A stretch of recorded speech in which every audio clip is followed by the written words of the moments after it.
미드바르 광야 신명기 32장 10절. 여호와께서 그를 항무지에서 짐승이 부르짖는 광야에서 만나시고 호위하시며 보호하시며 자기의 눈동자같이 광야에서 지키셨도다. 광야 미르바르 하나님의 음성을 듣는 장소. 광야라는 단어는 구약에서 224번, 신약에서 35번 등장한다. 광야는 메마른 시간, 고통의 시간에서 벗어나 하나님의 음성에만 집중하는 시간이다.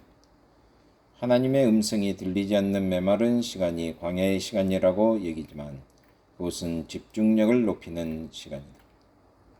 광야의 시즌은 진정으로 하나님이 의도하신 방향으로 이해하지 못한다면 단순히 그 시간을 메마른 땅에서의 시간이다. 하지만 하나님께서 이스라엘을 광야로 내보내셔서 하나님의 음성을 듣는 시간을 허락하신 조용하고 집중력을 높일 수 있는 장소였다. 60만 명의 이스라엘은 미즈라임, 이집트에서 노예였다. 남자는 죽어야만 했던 곳이다.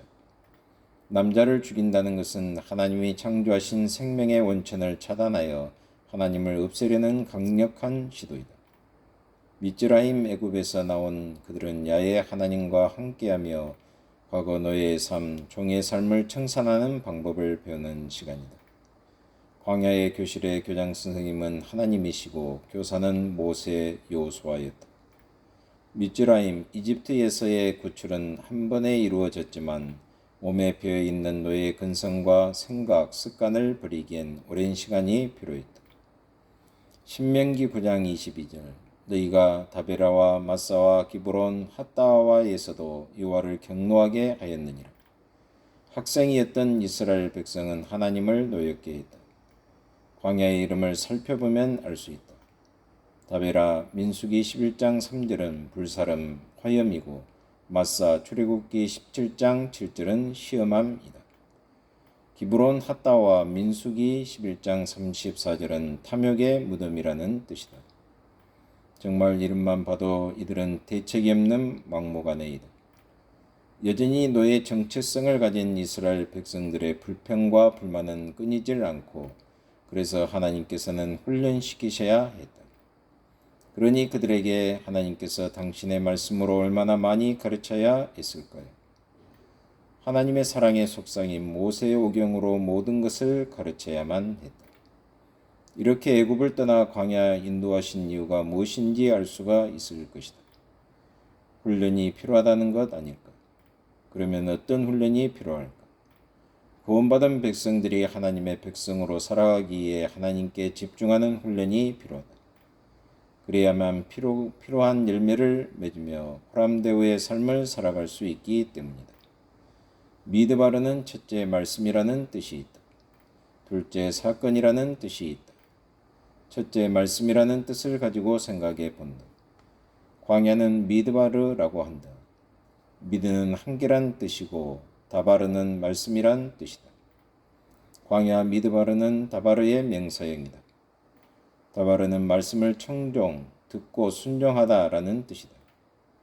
그러므로 광야 미드바르는 말씀을 듣고 순종하는 다바르로만 살 수 있는 곳이다. 즉 하나님의 말씀이 함께하는 곳이 광야이다. 단지 징계와 훈련과 고통의 장소가 아닌 말씀이 들려지는 곳이다. 광야는 아무것도 없는 것이 아니라 하나님이 말씀하시는 곳이라는 뜻이다. 하나님을 대면하는 곳이다. 하나님과 만나고 하나님만 의지하게 되는 장소가 광야이다. 광야에는 아무것도 없는 것이 아니라 외로움과 무서움이 있다. 하나님께 집중할 수 있고 전적 하나님만 만날 수 있는 곳이 광야이다. 성령에 이끌려 광야로 가신 예수님은 사단의 권세에게 시험 받으신다. 그러나 오직 말씀에 순종하는 다바르로 승리하셨다. 마태복음 4장 1절로 11절. 마찬가지로 언약 백성이 처한 광야의 현실은 유혹의 현실이다. 그는 말씀을 청종하고 하나님을 의지할 때 승리하며 이로써 하나님의 사람으로 세워진다. 이스라엘 백성을 광야로 인도하신 하나님의 뜻이 여기에 있다.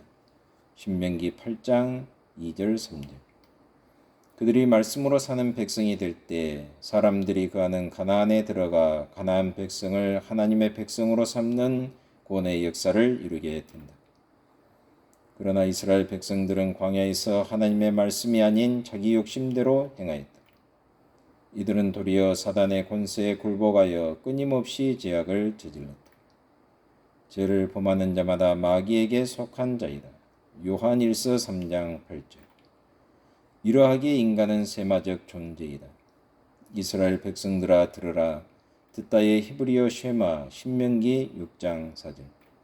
들으면 사는 존재가 바로 인간이다. 인간을 가장 인간되게 만드는 것이 말씀을 듣는 것이다.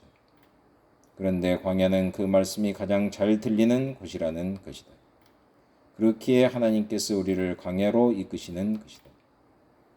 그래서 신명기 8장 3절 말씀에 사람이 떡으로만 사는 것이 아니요 여호와의 입에서 나오는 모든 말씀으로 사는 줄을 내가 알게 하려 하심이라 하셨다. 시편의 시인이나 선지자들은 조상들이 범한 광야의 죄악들을 해고하며 그들의 죄악을 자신의 죄악으로 고발하였다. 이를 해고적 현재의 말씀이라고 부른다. 광야의 죄악들은 예수를 믿어 하나님의 언약 백성이 된 우리에게도 여전히 해고적 현재와의 말씀입니다. 그러나 그들의 다수를 하나님이 기뻐하지 아니하셨으므로 그들이 광야에서 멸망을 받았느니라. 이러한 일은 우리들의 본보기가 되어 우리로 하여금 그들이 악을 즐겨한 것 같이 즐겨하는 자가 되지 않게 하려 함이니. 고린도전서 10장 5, 6절. 구원받은 자에게 세상은 사단의 권세가 역사하는 광야이다. 말씀으로 사는 자는 하나님의 통치를 받으며 말씀으로 살지 않는 자는 사단의 통치를 받는다. 이것은 신앙의 외적 모습과 무관한 내적 진리이다. 기독인 성도가 광야에 산다는 것은 그의 실존이 구속사적 중간기에 놓여 있다는 것이다. 예수 그리스도가 세상에 오심으로써 하나님의 나라가 이미 임했다. 그러나 그리스도가 재림하기까지 아직 완성되지 않았다. 세상은 여전히 사단의 권세가 다스리고 있는 것이다. 그렇기 때문에 성도라도 하나님의 통치는 이미 아직 사이의 중간기에 있는 것이다. 이처럼 구속사적 중간기는 결정적인 날과 승리의 날 사이에 놓여 있기에 믿음의 사람들은 항상 말씀 가운데 삶을 살아가야 한다.